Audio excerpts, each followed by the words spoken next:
Chris Magnus, el nominado que el presidente quiere lidere la agencia policial más grande del país, Aduanas y Protección Fronteriza, testificó ante un comité del Senado. Su tarea sería monumental de llegar a ser aprobado. Y es que la frontera enfrenta una crisis por el gran fluido de migrantes indocumentados y de hecho el gobierno se prepara para iniciar un programa de drones e inteligencia para prepararse para lo que viene en camino. Desde la ciudad capital, Randy Serrano nos amplía. Es el nominado del presidente para liderar la Guardia Fronteriza y este martes Chris Magnus llegó a un comité del Senado donde políticos de ambos partidos lo cuestionaron. Magnus, el jefe de policía de Tucson, Arizona, dijo que quiere hacer una diferencia en esa agencia y que es una persona pragmática y bipartidista que le da importancia a las ideas y no las ideologías. Magnus encabezaría la agencia policíaca más grande del país, que ha sido blanco de críticas tras el auge en los cruces ilegales, como el de miles de haitianos que agarraron por sorpresa a las autoridades el mes pasado. El senador republicano James Lankford le preguntó a Magnus cuál era su plan y aseguró que la situación en la frontera es caótica por el incremento de indocumentados y de drogas que, según el senador, cruzan todos los días.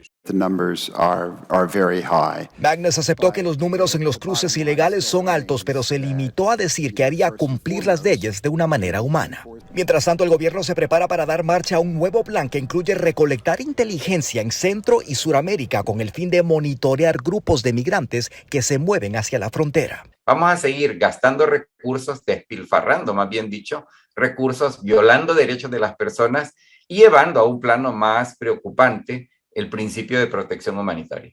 El plan, confirmado por la cadena NBC, involucraría colaboración con autoridades en países vecinos, patrullaje aéreo con drones y la recolección de datos biométricos de migrantes para tener control de quienes buscan llegar a Estados Unidos. El Departamento de Seguridad Nacional dijo que con el plan aspira a prepararse operacionalmente para grandes olas de migrantes y contrarrestar organizaciones criminales. En cuanto a la nominación de Chris Magnus, él tendría que ser aprobado por el Senado antes de poder llenar ese cargo. En Washington, Randy Serrano, Telemundo.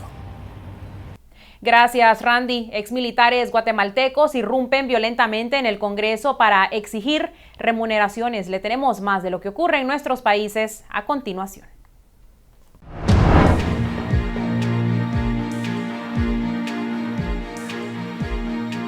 Exmilitares guatemaltecos irrumpieron ayer en el área trasera del Congreso y quemaron varios vehículos en una protesta para exigir una indemnización por sus servicios durante la Guerra Civil de 1990 a 1996, tras lo que fueron dispersados con gases lacrimógenos por las fuerzas antimotines. Un grupo de cientos de manifestantes, algunos con palos, machetes y otros objetos, rompió un portón de metal e ingresó por la fuerza a un estacionamiento del Parlamento y colocaron cadenas con candados en varias puertas para evitar que algunos diputados y trabajadores salieran del edificio.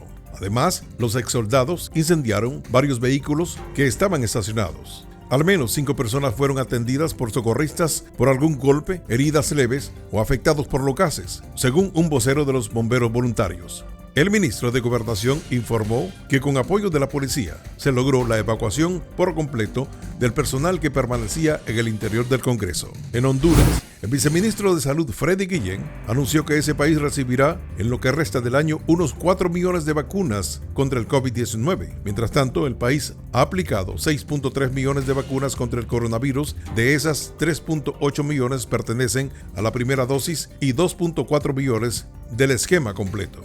Por otra parte, dijo que la vacunación comunitaria es una práctica desde hace muchos años, pero la han retomado en este momento porque tienen la obligación de llegar solo en el Distrito Central a más de 1.200 barrios y colonias. En Nicaragua, la Organización de Estados Americanos, OEA, pidió hoy a Nicaragua la liberación inmediata de los aspirantes a la presidencia en las elecciones de noviembre próximo, a los que consideró presos políticos. Con 26 votos a favor y 7 abstenciones, el Consejo Permanente del Organismo Interamericano aprobó una resolución presentada por Canadá, Antigua y Barbuda, Chile, Costa Rica, Ecuador, Estados Unidos, Paraguay y Uruguay.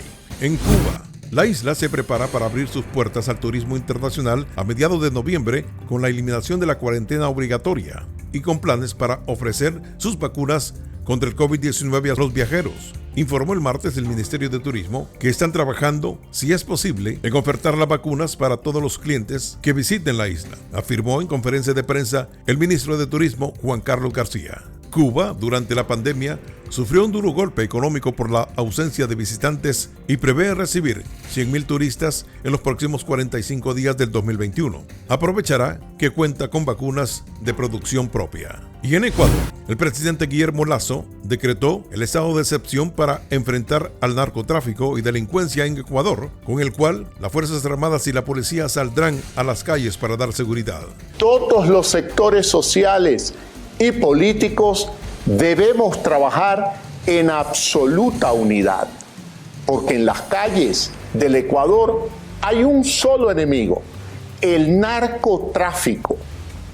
Y es que en los últimos años el Ecuador ha pasado de ser un país de tráfico de drogas a uno que también consume drogas. El presidente dijo que este año se han registrado revueltas en las cárceles del país debido a la violencia del narcotráfico. Cerca de 230 personas han sido asesinadas en estos recintos, manifestó. Las noticias internacionales son traídas a ustedes por Orleans Furniture, la mueblería oficial de los latinos. Vamos a hacer una pausa y en solo minutos regresamos con los deportes y el pronóstico del tiempo. Y llegamos a la mitad de la semana y con ella la lluvia. Vamos a estar hablando hasta cuándo necesitaremos esos paraguas. Información a regresar en el pronóstico del tiempo.